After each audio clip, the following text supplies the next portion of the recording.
o tua i o tau o tonga. O ia ko e univalu e tau kakapa. Tapu ka mo e kere eiki o haa mea laka. Ai au tau lo luku ai ki e kokohi. Tapu ki e oi kau au maa kāpaka o no tonga.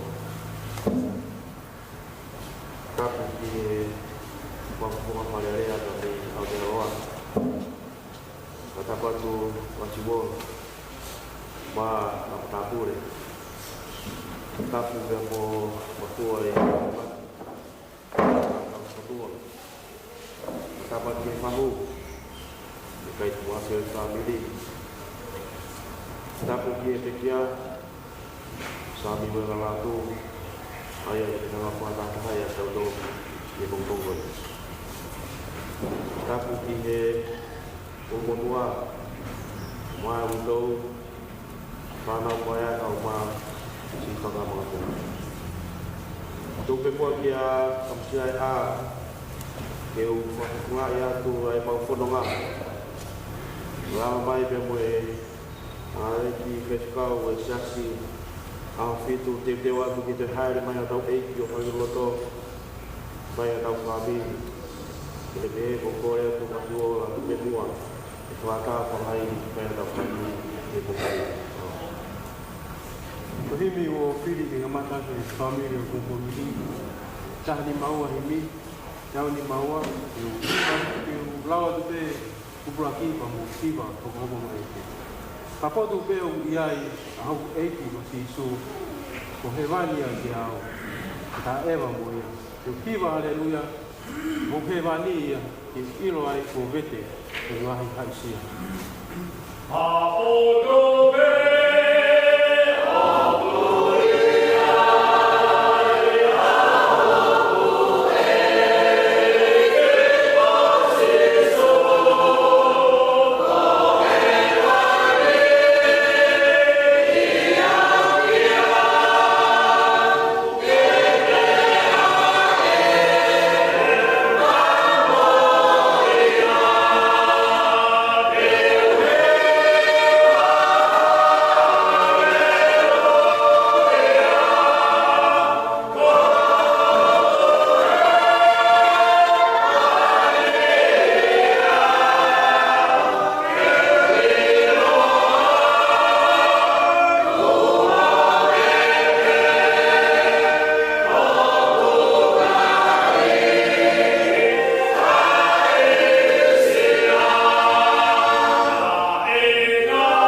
tau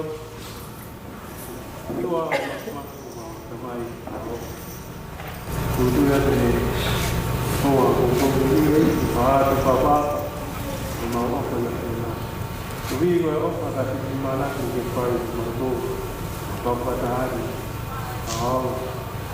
tuwi ko amana ke mau ilo paus kamai iki kono wa te kai toba Teu ahli de foco mai na pata. Mahal ke te koe ko ni ko family ko pamona mato ko to ai ko ni no ko pata au na mama. Mahal ke te koe ko pe ba no no ti ma ni. Ko ia ko mai ko ka pasa ni kono mo pai ma ni. Ko de ma ai no no ti ma ni.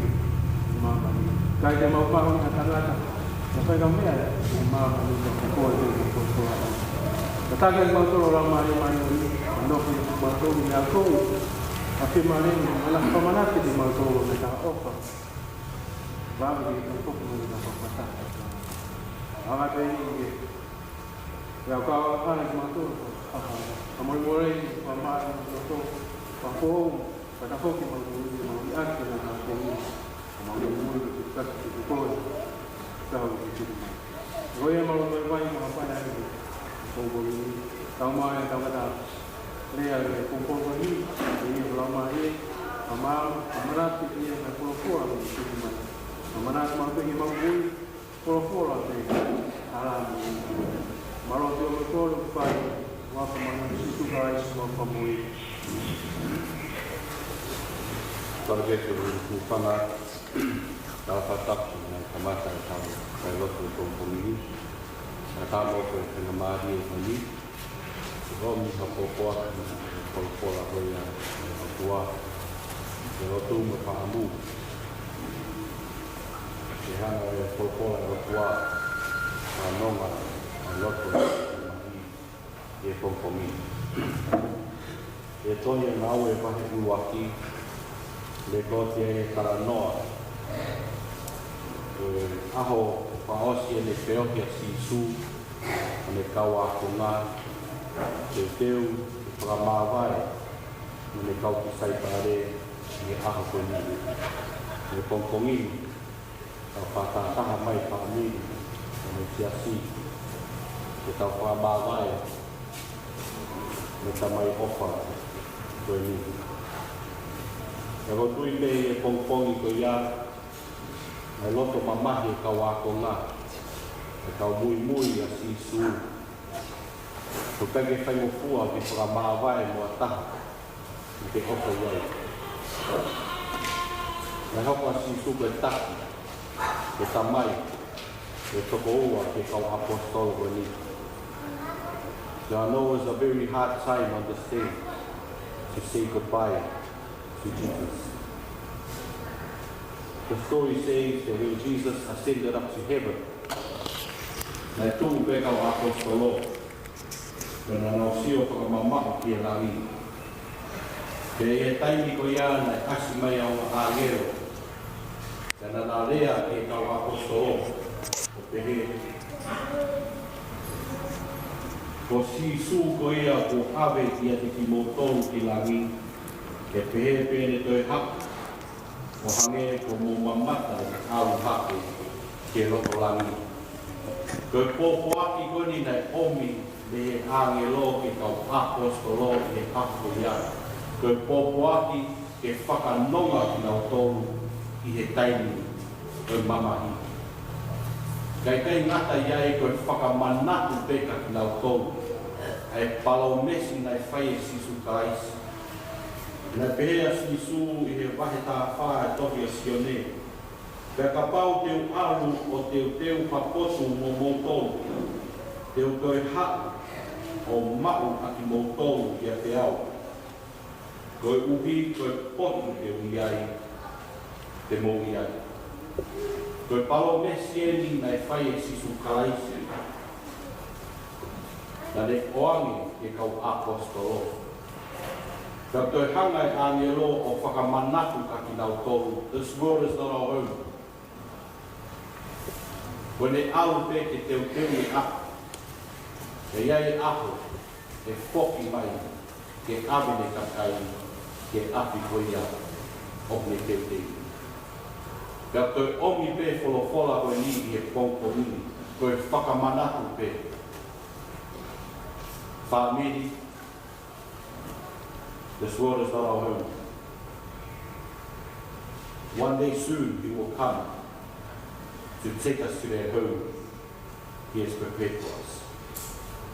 E taoni, nai whai e kōtū me palani e sasi, e lere ma palanga evangelio. E nai e sāpate e taha, nai lava te siasi ke tupatoki, le frate ki e kainga e koro o Havelu. Te e aho ko ia,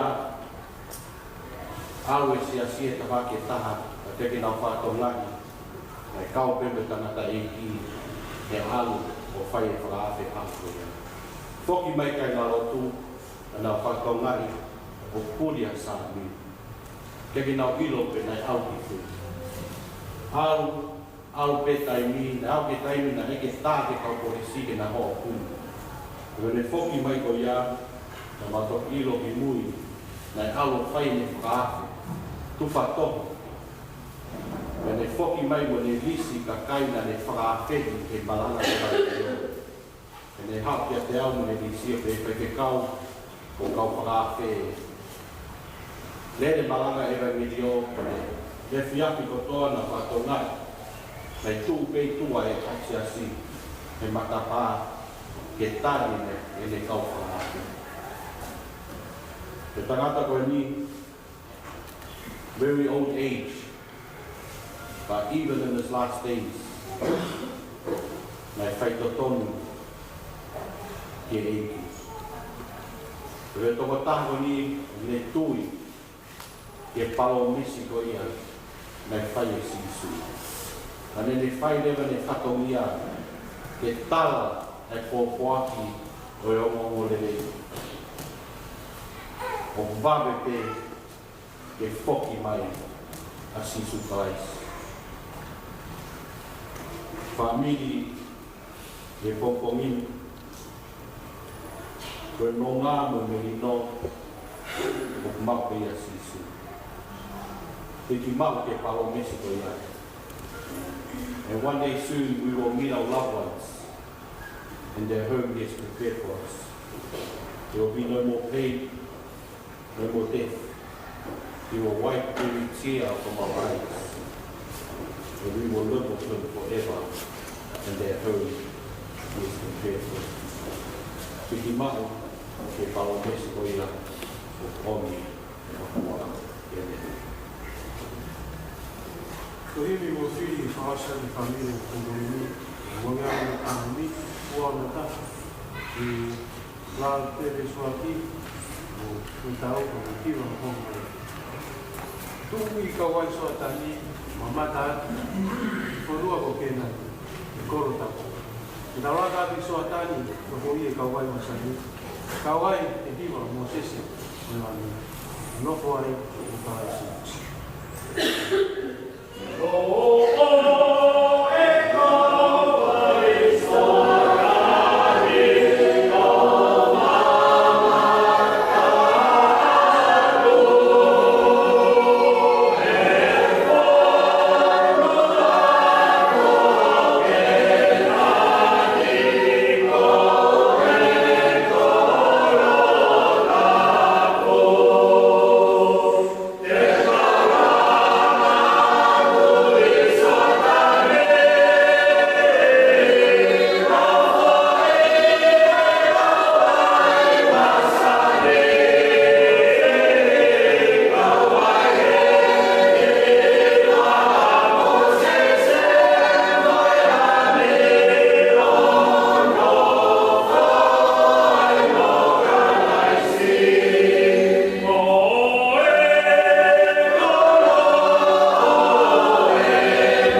to take us to their home you have prepared for us. And this morning, Lord, we hold on tight to their promise. Even though our hearts are broken and we are mourning the loss of a loved one, Lord, but your promise gives comfort to us on this morning. And I pray, Lord, that your Holy Spirit will fill the hearts of the family as they mourn, with them comfort, with them peace, knowing that one day soon this world will come to an end and we will see you on that glorious morning. But while we journey in this world, Lord, all I ask is that you continue to remind us of their promise. As we go out throughout the rest of this day, the plans for the funeral service, we ask that you will be a part of everything. You will be here, dwell amongst your people. And I pray, Lord, that everything will work out and your Holy Spirit will be here with us. And even in our darkest times, we will see your light shine, Lord. Be with the widow, be with the children, the grandchildren. As they farewell, loving Father, for the last time, we pray your goodness and your mercy will follow us. And the Holy Spirit will lead us in all that we do. In your name we pray. Amen.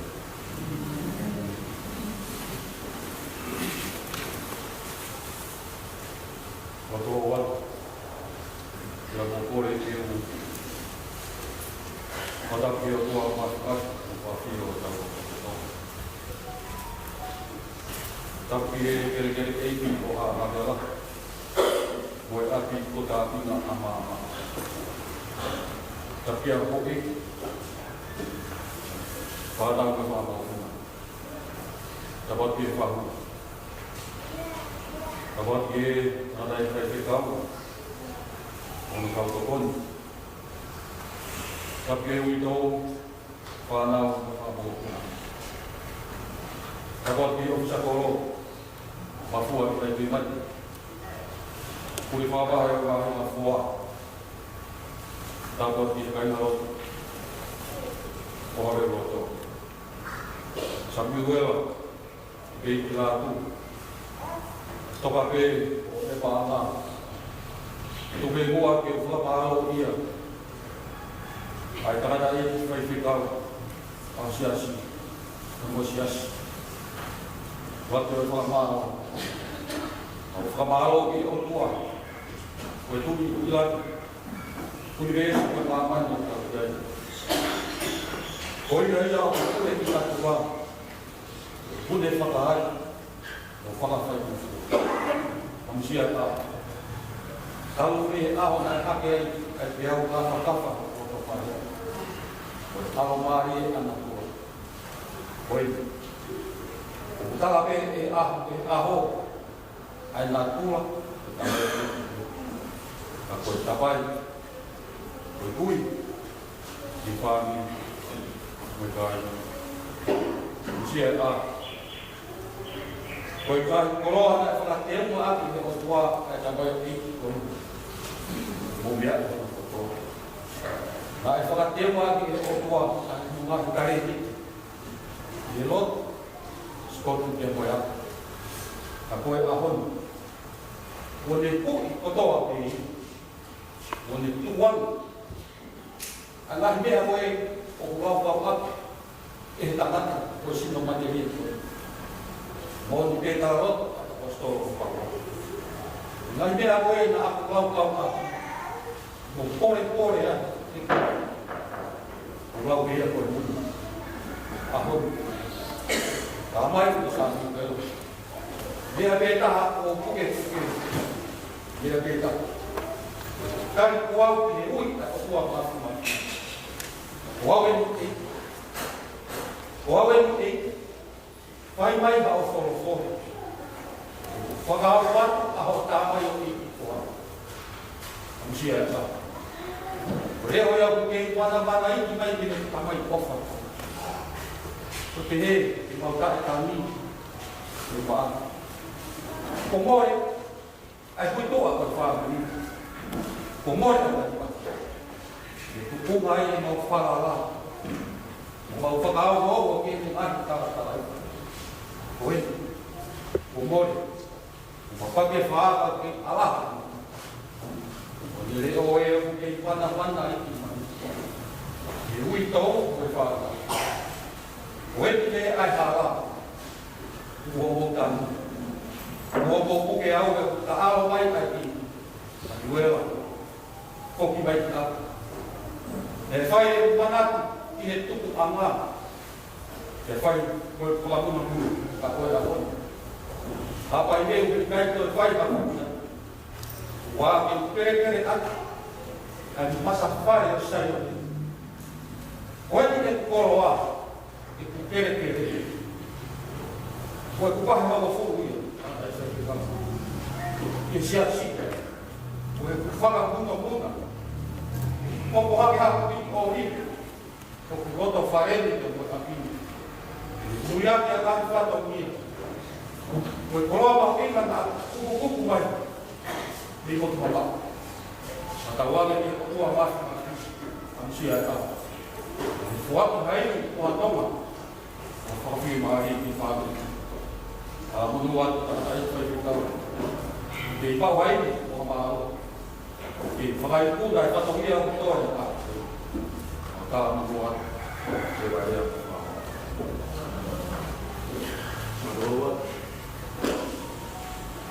Masbol Kebetulan kia manusia ya Foga dan Fogalo Tapi di ala ini Mexico Mas organisasi Mau apa jadi bakal bahagia lama yang kau kami di bawah ini masih bola mama ya hon kalau kau waktu berproses awe yang bersih loh sambil laku dan baik untuk mengalir dia dia masih bola yang begini, makanya kita ini alamai di mana mau mati, oleh kerana si kakak yang buat sekolah, membuat organisasi. Jadi begini, kan ini ngambil mati yang itu alamai, itu doa buat kakak yang angkat keluar, kalau berfaham. Jadi ulang ko pe fa kau ya mai la ya ha me fua ke la pa ke ha fua e mama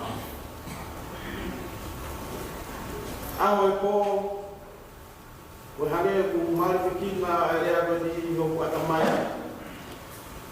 mate ke to pono mai afu o ya we api ku pola ka ne Ike makona nai. Au gaya ko asu ke ko hakau. Ka se fai dari uma gaya. Masih bola ini begini. Kalau vai PSS. Maka sama ke foi. Kalau suku mai o kalai fai eta fami. Ini tu dia tu mau kata kawai makwa. Ya bukan kau tinggi lagi kau. Awalnya aku hero kalah. Kau bayar ikan kaya. Ya bukan kau tinggi lagi. Kaya ame mau lima. Masih bola yang kumpuin. Ini dia mau apostolog di kamar kole ini halah. Kaya mau tulang bersih bah. Dia tahu mau berpuasa. Posisi situasi mungkin di komputer. Pertama dia yang sekolah itu begini tak mahu tahu dengan cara saya. Hanya itu ini sumberino atau itu nggak boleh dimari. Tua kini mereka, mereka itu sambil. Itu semua kita kira, mereka untuk sambil mereka.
Vâng cầu về cây kia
tau.